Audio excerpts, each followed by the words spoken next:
سالانه لدسپیکا سالا خواندن اجبوی ورز زوستان کارتکرین السر پاروکرنا گاز اسپی لسر قطابخانهان.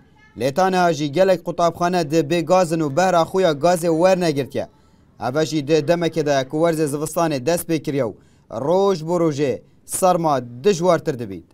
بوچی مثلا ام کی مدرسه که سیه صحبت روژه دا بین هلکرن یا مای اف دی بوچی هک صحبت ساعت هج بیت هلکرن الوقت چون بیت تمراندن گاز احتمال تراكت اما هيك استهلاك زياده بتن تظن احتمال ترا محتاجه مدرسه نكت بس نأوى عمدا ندايا ظروف ما هو صد خازة ويادان جدي هردن يعني تكون معقوله ابيش كمينا برسال ماي حقیقت زوستان همانن بس مدرسه هر جایی که هبت پیدوی گرم کنیه گاز دوامه 3510 لیتر گازی بمهاتین و من دو شفتی ما سپیدو ایویا دوامت کن همین صفا و جیمه سوپی کیته و کارگیری یا جیویت هینو الحمدلله روشا گرماتی مدرسه ما آسایه.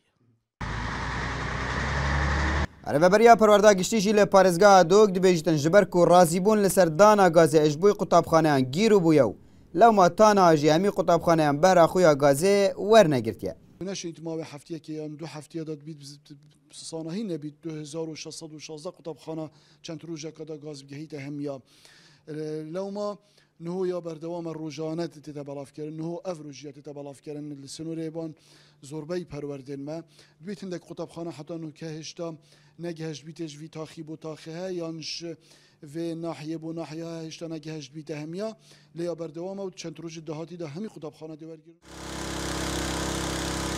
لسنور پارزگاه دوگ پترج 1600 قطابخانه هنه و نیزی 3 میلیون لیترین گاز از پیجی اجبوی وان قطابخانه هاتینه ترخان کرن. لیان هاجی هند قطابخانه گاز از پی نینه. اوجی ده دمک ده دمجمیرن کاربان نیشتیمانی جید که منو با امیرن کاربه اف بوشایت تجینابن. عبدالصمد ریکانی نارتی دوگ.